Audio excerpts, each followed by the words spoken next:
This is Superior Sports Talk with Reggie Wilson and Luke Inman, part of Locked On Sports Minnesota, and it starts now.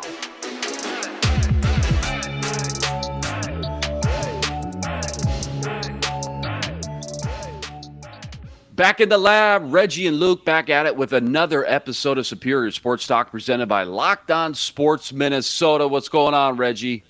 Oh, man. You know, another one last night that you're just like, how? But, you know, it's a new day. We're feeling good. And as we've seen with the Timberwolves series, anything can happen. So we're staying optimistic. That's right. Sun keeps coming up. World keeps spinning. Big lineup in today's show. Talking about that Wolves heartbreaker, of course. I'm putting Reggie on the hot seat with what does it mean. And later on, special guest Arif Hasan from The Athletic stops by to discuss the Vikings draft plans. Now just one more day away, all coming up on Superior Sports Talk. But first, make sure to check out our other daily show on Locked On Sports Minnesota. It's the Ron Johnson Show, featuring former Gopher and NFL receiver Ron Johnson and producer Sam Ekstrom. Get the daily opinions of an athlete turned broadcaster. Ron Johnson tells it like it is, whether it's Vikings, Gophers, Wolves, or Twins. Subscribe to the Locked On Sports Minnesota YouTube channel or podcast feeds so you never miss an episode. All right. I don't want to, but legally, Reggie, I think we're obligated to discuss yet another Timberwolves heartbreaker last night after they lose another big lead in the fourth quarter, up 11, 7 minutes to play. Grizzlies battled back after some pretty icy cold shooting streaks, including Dylan Brooks, just 1 from 10 from three-point land, 3 from 18 from the floor. But guess who? Who else? Ja Morant took the game over down the stretch, scoring the last 13 points for the Memphis Grizzlies, including a driving layup with just 1 second on the clock to push the Grizz over the Wolves 111-109 and take that 3-2 series lead. Everybody wants to point fingers and find who's to blame. People just need, a scapegoat to cope with these dramatic blown leads and losses sometimes. But if you sat down and watched that thing start to finish, it's kind of hard to put the fault on just one guy or one part of the team. I know for me, it was getting really frustrating with the lack of rebounding. Wolves watched the Grizzlies grab 18 offensive boards and turn them into 23 second chance points. I mean, Brandon Clark, he had 7 offensive rebounds and 10 boards in the fourth quarter alone. But even that's just not enough to say why the Wolves lost. Plenty of different factors and variables that accumulated to the Wolves letting this one slip away. Reggie, I mentioned the disparity in rebounds. Grizzlies also dominated the paint like they're known to do, 62-38. Wolves had 23 turnovers. Despite all that, they still probably should have won this game. It just feels like it came down to a really talented but young, inexperienced team showing their age and playoff inexperience. And I guess you just hope that these are games that they need to go through to learn and develop into a stronger team mentally moving forward. Yeah, this is what I said last night. I was talking to a few friends, and the Wolves are a team that is uber talented, but in that same regard, they haven't done what they're trying to do before. This is their first real meaningful playoff experience together. You got Pat Bev, but he's just one guy. He can help kind of sustain through some of it, but he's just one guy. And these guys are still learning how to win meaningful playoff basketball games. And the problem is you juxtapose that with these exasperated Minnesota sports fans. Like, they are tired. It's the same sad story every year with these teams not doing what they're supposed to do. It's heartbreak all the time. Like, it's just a culture of heartbreak that they're used to. And I think it's kind of unfair. A lot of people are like, oh, well, that's the Minnesota sports experience. And it's just like, well, I don't know that we can just chalk what we're seeing with the Timberwolves up to that. I think what we're seeing is them going through growing pains in real time. And it's like, no, but they should win. It's like, yeah, they should. But constantly you see them quarter after quarter not being able to finish out the quarter strong. Mm-hmm. They go on these runs, they do well, and then all of a sudden as the quarter winds down, it's like, oh man, here we go. And that's just a team of inexperience. Kat said last night, just learning experiences. And nobody really wants to hear that, especially not from him because, for some reason people just love to hate on him. But he's right. They're learning. They're figuring things out. And what the hope is that if they get into this situation again next year or moving forward, that they are battle tested now. They know what it looks like to lose these leads, to lose these games. And a lot of people are so frustrated about, their quote unquote basketball IQ. And, I do think that they have ways to go when it comes to some of the decisions that they make on the floor. But you don't know until you go. You don't know until you grow. And that's what they're doing right now. They're growing. It just sucks as, a hungry fan base to see them as they're growing. You would hope that a team experiencing growing pains would just win. They're while they're growing, they just win. But that's not always the case, and that's what we're seeing in this series. I know everybody, again, wants to try to pick apart what's wrong with the Wolves, who needs to step up, who needs to take blame, but you definitely got to give credit to the Grizzlies as well. I mean, a team that played poorly the majority of the game, and yet they just keep coming at you. We saw it when they were down 26 in Game 3. Wolves opened the door and gave them a crease, and they finally busted through that wall midway through the fourth. I mentioned Clark's rebounding. Ja Morant, he's a superstar, and the Wolves just haven't learned how to close those kind of games out yet. Ja Morant, by the way, maybe the most disgusting dunk I've ever seen in my life. That's not even an exaggeration. He dunked on everybody. Dude, the state of Minnesota got dunked on. Like all the 10,000 lakes in Minnesota just started rippling. Yeah. When it happened. It just caused the seismic shift when he did that. Like, I was watching it in real time, and I was just like, did he just do that? I think I exclaimed in real time. And it was so funny watching, I was watching the Bally Sports feed, but it was funny watching it back, on Twitter, as Ian Eagle was calling the game on TNT. Great and call. I have no idea how these announcers are so brilliant in the moment. Ian Eagle just goes, a jawbreaker. And you're just so like, good. oh my gosh, a jawbreaker. Yes, that's what that was. And it's just so crazy because you just hate to see it. I hope Malik Beasley's family wasn't watching that because they didn't deserve to see that. The kids, they don't deserve to see their father like that. He just maimed a man on national live television, and his family just had to sit there and watch it happen. Thoughts and prayers to Malik Beasley, thoughts and prayers to his family and all those who love him. He will rebound from this, but we just keep him lifted in prayer. There needed to be a disclaimer on the TV, mature audiences only, because again, the world just felt like it stood still for about 2 or 3 moments there after that dunk. You mentioned it. Malik Beasley, unfortunately, going to have to see that one a long time on the highlight reel. Reggie, the Wolves still led this game again for most of the way. Cat with 28. The bench, I thought it was rock solid. Ant with 22, the game-tying 3 with 4 seconds left.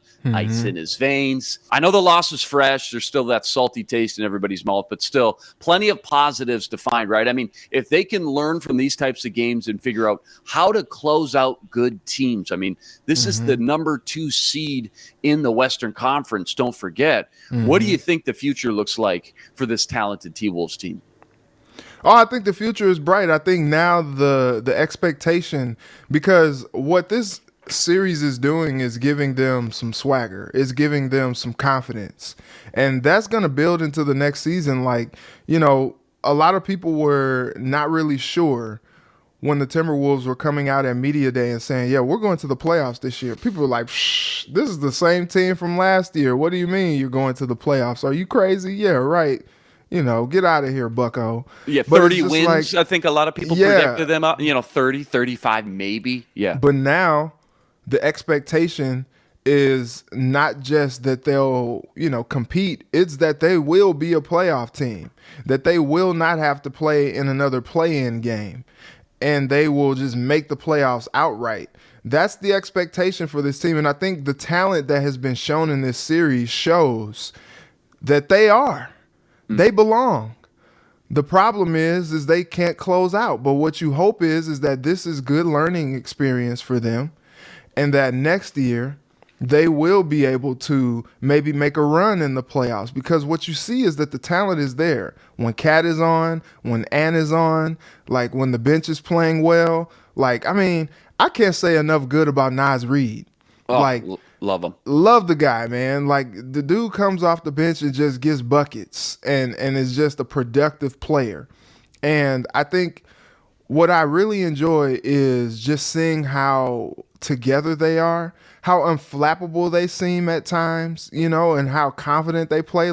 They went up 13 in the fourth quarter, and Cat's telling the audience, the crowd, to be quiet. And you're just like, wow, look at them growing up just in front of our eyes. And, Cat has took it upon himself to come out, dominate, as Shaq will want him to do. And, it's been paying off. And usually when he has a great game, they win. And they were right there to win it last night. Just couldn't close out. I think what you hope is that moving forward, they won't have some of the mental lapses that they have. The clear out for D'Lo, thank God for Anthony Edwards, redeeming the team with that corner three right there. Just left too much time for Ja.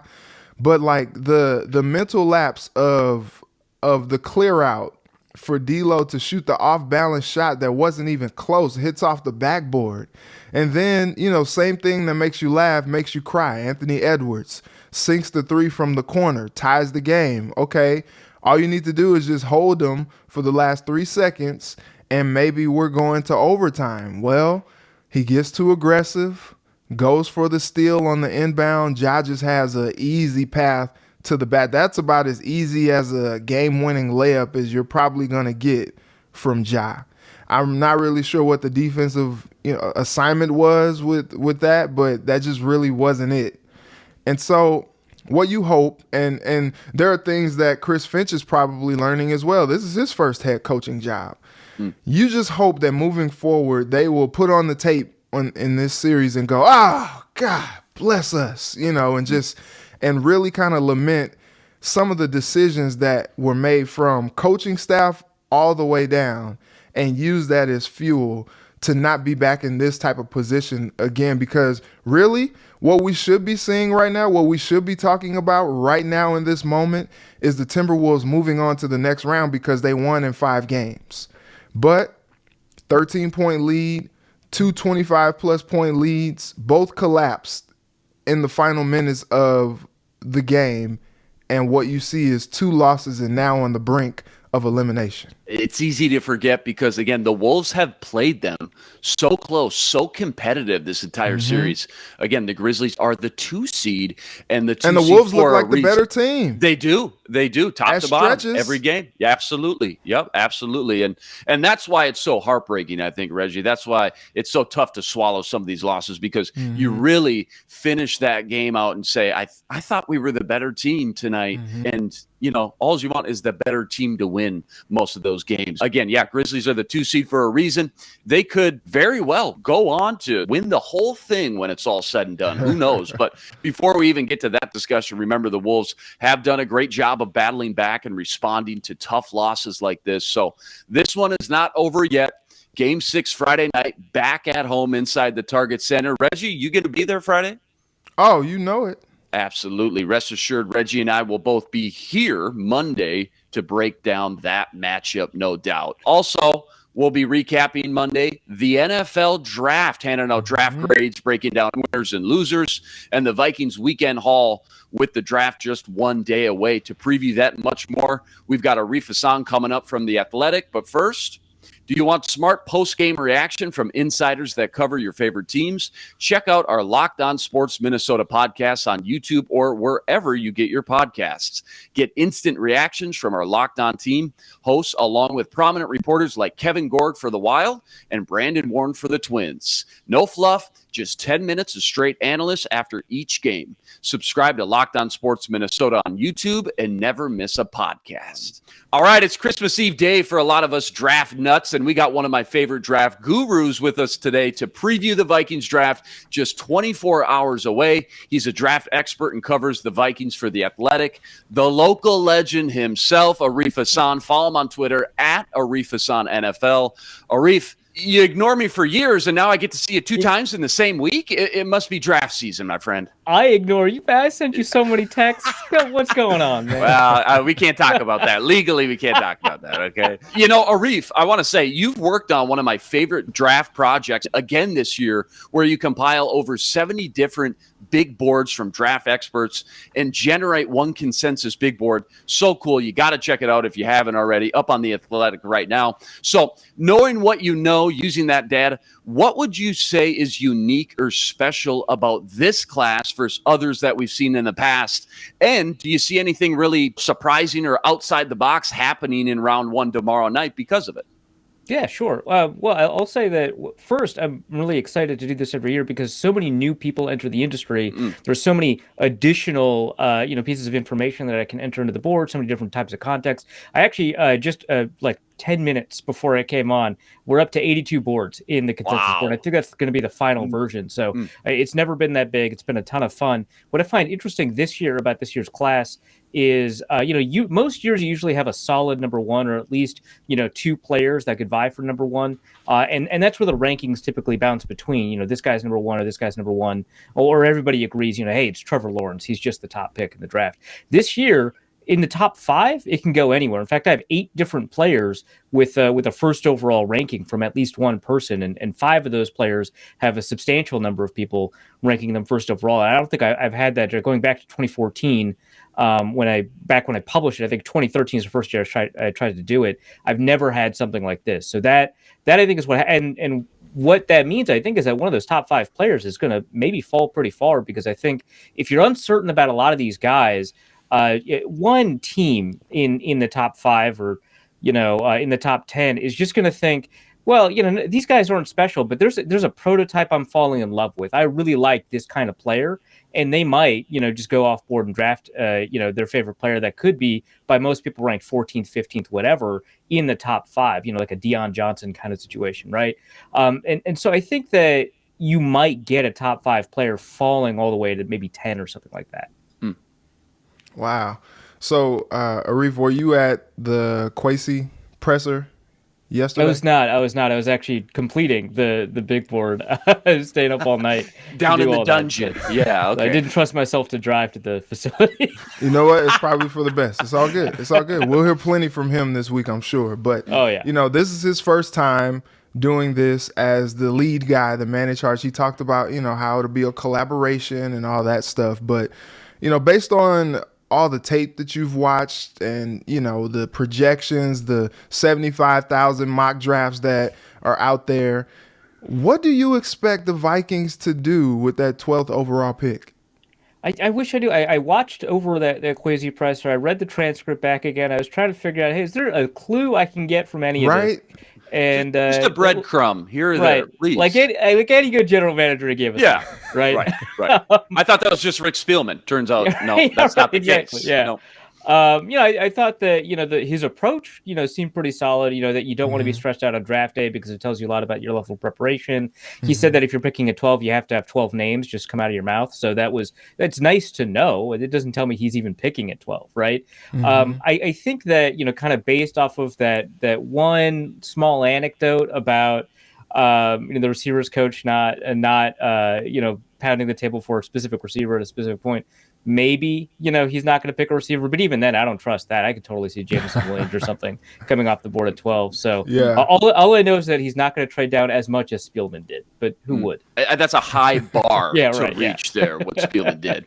Obviously, the first-round guys, they get the majority of love. They get all the screen time. But my favorite part of the draft is finding the day 2 and 3 steals later in the weekend where teams really have to, have their homework done at that point. The Daniil Hunters, the Stephon Diggs, if you will. Who's a few guys you really like that aren't being talked about in the first round, specifically for the Vikings, knowing what you know about the new coaching and schematic philosophies that we're going to see this year? Sure. Yeah, I think that it really depends on how you feel about this category of player. The undersized centers, obviously Tyler Linderbaum is one of them, but the Vikings are probably not. Again, don't want to be very concrete, but are probably not going to draft Tyler Linderbaum at 12. And if that happens, they still need to shore up the interior. So in the second and third round, I really like Dylan Parham or Cam Jurgens, center from Memphis, center from Nebraska. That both kind of fit a very similar prototype. The Vikings are in a spot where they don't have to start an interior offensive lineman that they draft right away because of signing Jesse Davis and having Chris Reed there and having the kind of depth along the interior that they maybe didn't have last year. And those guys might need just a little bit of development in order for you to put them on the field. But those are guys that I really like. Tariq Woolen at corner. If the Vikings don't grab a corner right away, it's just you don't find 6'4" guys run 4.2. You just don't. Right. And so I he's think fun, that, man. Yeah, he's so fun, and he was actually pretty productive too. It's not just that he's an athlete; he was pretty productive.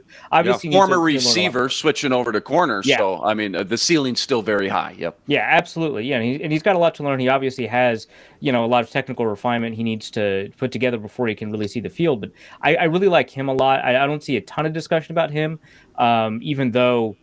I mean, that's a nuts profile to have in the modern NFL.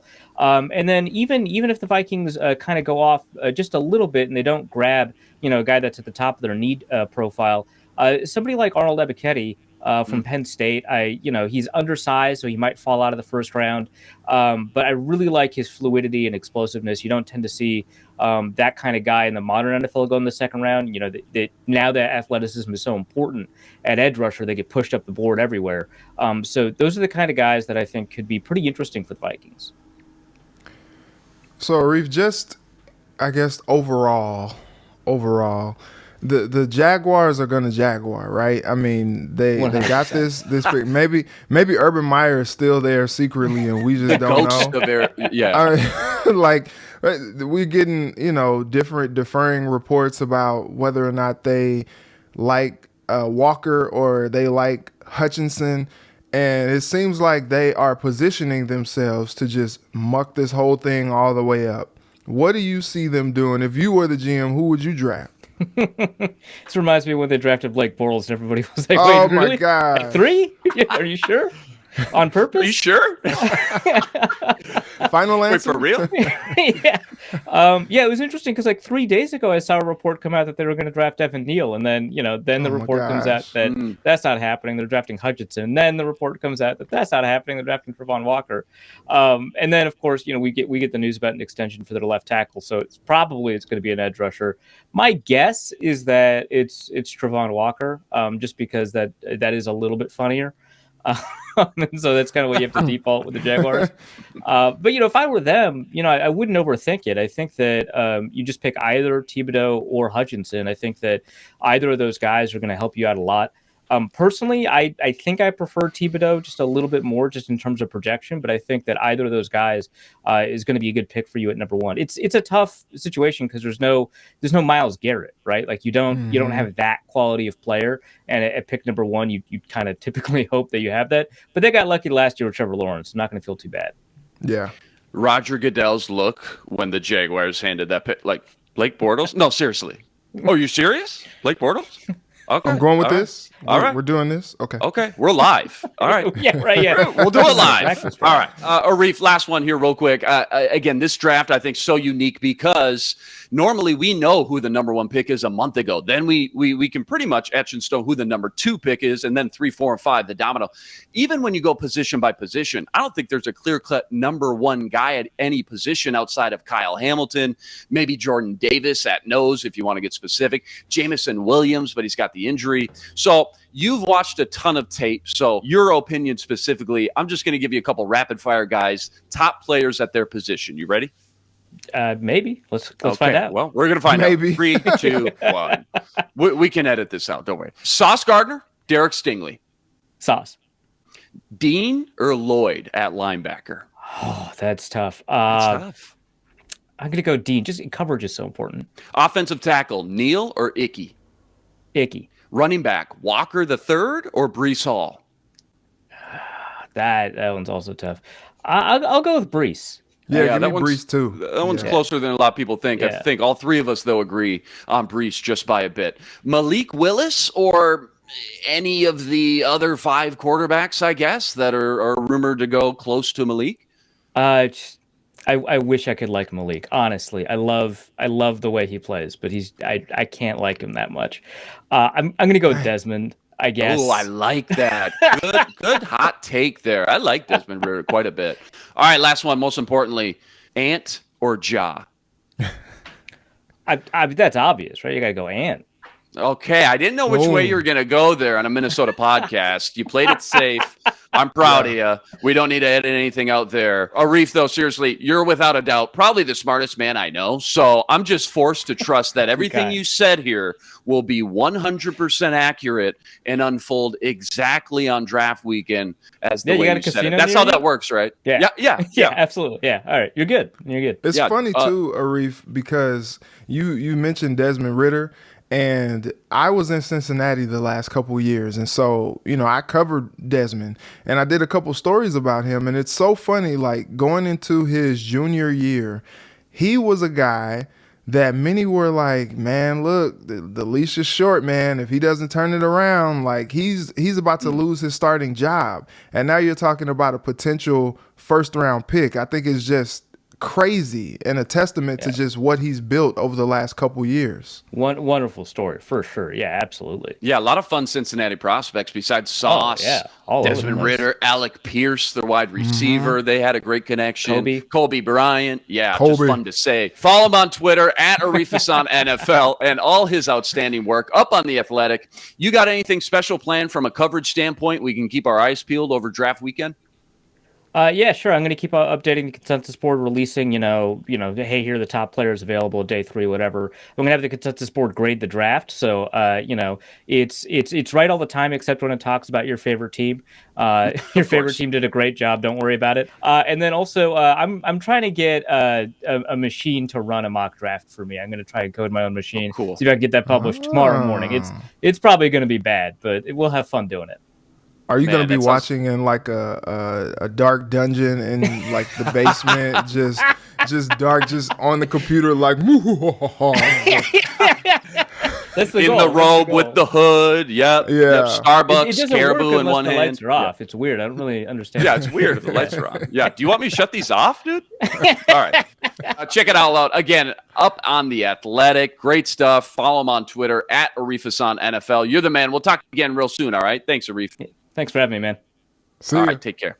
NFL draft just 3 days away. Again, Reggie and I will be here all week next week to break all the action down. Like I said, the whole Desmond Ridder thing is really interesting, just because of me knowing what he went through at UC. And look, I'm rooting for him. I think he has a cannon for an arm. He does. He's super athletic. He gallops like a horse. It's like you're running after him and you think you got an angle, and all of a sudden you're like, oh, this dude is faster than I thought he was. He's running away from me. And so it's cool to see. Also love how Arif was non-committal on who the Vikings might take. And it just shows that nobody knows. Nobody knows. The wildest, most unpredictable draft that I've covered. I've been doing this thing for about 7-8 years now. I'm super excited to see how it all unfolds. Just because there's not the big star-studded blue-chip quarterbacks and stud receivers at the premium positions doesn't mean it's a bad draft. It's just not that sexy, fun draft that everybody loves to cover. Like last year, 5 quarterbacks go in the first 20 picks. There's a lot of great talent on the offense and defensive line, specifically cornerback as well. You can find a lot of great draft picks later on as well. So I'm just excited to see kind of how it all unfolds. And again, what Kwesi and the new regime end up doing over there at TCO.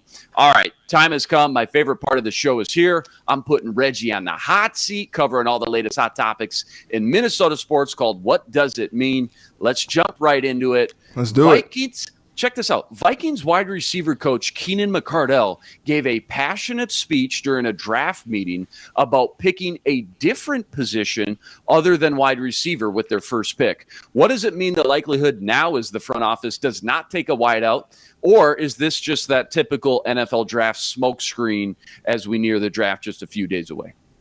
Yeah, it's like, Keenan McCardell, look, we respect you. We value what you have to say. But we're going to pick a wide receiver.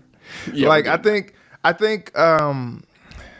don't know. We haven't known Kwesi long enough to know, how he kind of games things. He's a genuine guy, though, from all accounts, from the conversations I've had with him to just everything that he said up until this point. I think he's a genuine guy and he shoots it straight, but also believe much of nothing you hear on draft week. It's just like, there's only so much that you hear on draft week that you can really give any credence to, because there are rumors just flying everywhere. And not that he really has a reason to give us a smoke screen, but when it comes down to it and they're, in the trenches and they're at pick 11 and all the wide receivers are still on the board that are valuable in this draft, you can't tell me that they're not going to at least entertain the idea. Right. I mean, you go back to the Randy Moss draft. They didn't necessarily need a receiver with Chris Jake Carter, Reed and Chris Reed. Carter there. Yeah. But it was a luxury for them picking up Randy Moss. And what happens? He becomes really one of the best wide receivers in franchise history. Maybe the best wide receiver of all time. Exactly. And it's just like, sometimes I know you got, Justin Jefferson, you got, Adam Thielen, and you got KJ Osborne. And it's like, well, they should be set at receiver. But if you have a chance to add a dynamic guy a la Garrett Wilson, Chris Olave, Jameson Williams, and they're there, and the cornerbacks that you kind of really were eyeing were gone, and a trade back is not necessarily on the table, and you're going best available player, I don't see how you don't pick a wide receiver.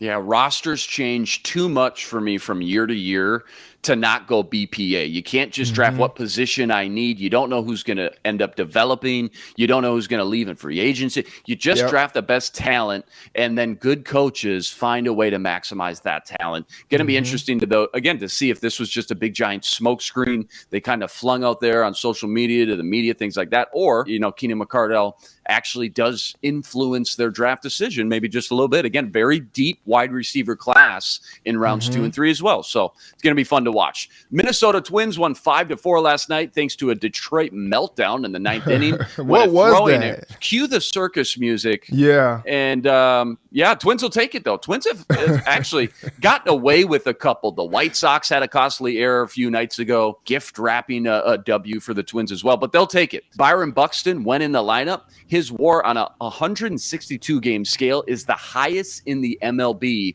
at 8.2, with a WAR higher than the likes of players like Mike Trout, Fernando Tatis Jr., Aaron Judge, and Mookie Betts.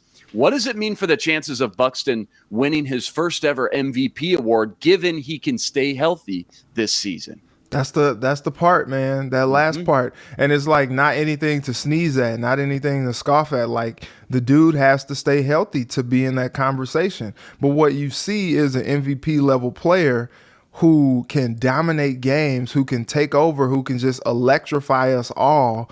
But the health, man, like, just if he only misses 15 to 20 games this year, you got to give it to him. Because what he's shown is that when he is in the lineup, he's going to be a difference maker for the baseball team.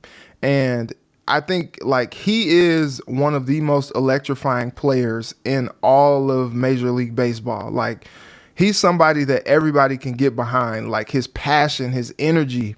Like, the dude just plays with such a reckless abandon, which sometimes gets him in trouble with some of these injuries. But, like, The dude is exciting. He's awesome.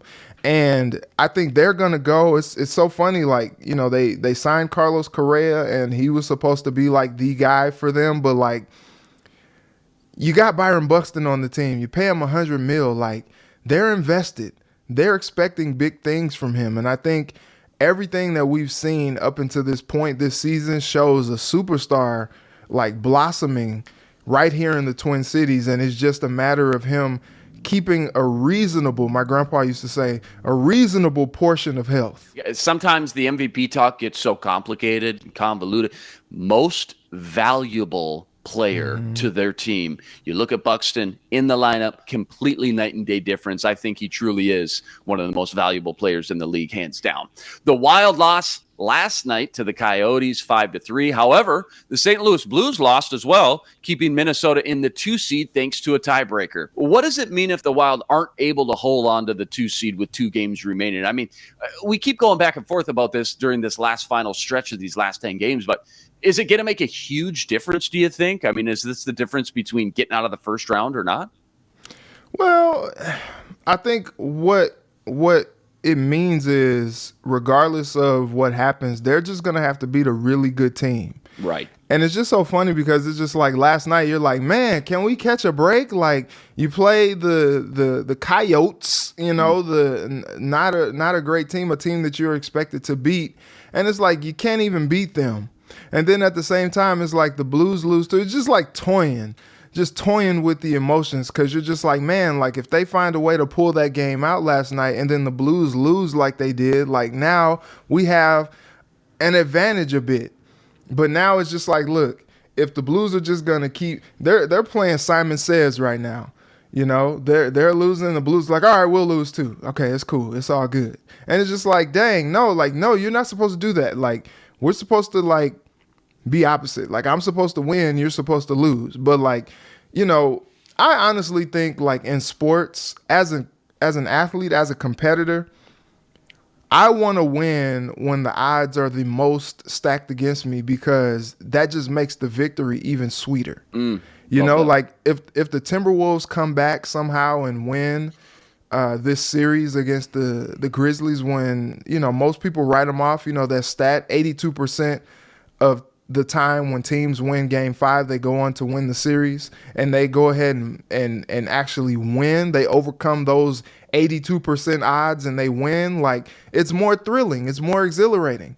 You know, if the Blues are going to have that home ice and the Wild have to overcome that to win against a team that they just have such a hard time playing against, as we've seen, they haven't beaten them this season, it makes it even more sweeter when they beat them and go to the next round. So if I'm the Wild, I'm like, yeah, just bring it. Like, we want the smoke, because in the end, it's just that much more rewarding. I love that. To be the best, you got to beat the best. So who cares if playing in the first round, second, third? You're going to have to beat these guys if you're going to ultimately do what you set out to do, win the whole thing. So, again, I like that mindset quite a bit. All right, he survived the gauntlet once again. Draft day tomorrow. Remember to subscribe to our YouTube channel and join us every day for another episode covering all the biggest topics in Minnesota sports. He's Reggie Wilson. Follow him on Twitter at Reggie Wilson TV and on KARE11. I'm Luke Inman on Twitter at Luke_Spinman. Tune in tomorrow to Superior Sports Talk, part of Locked On Sports Minnesota. For Reggie, I'm Luke. Until tomorrow, signing out. Be blessed. Spread love today. This is Superior Sports Talk with Reggie Wilson and Luke Inman, part of Locked On Sports Minnesota.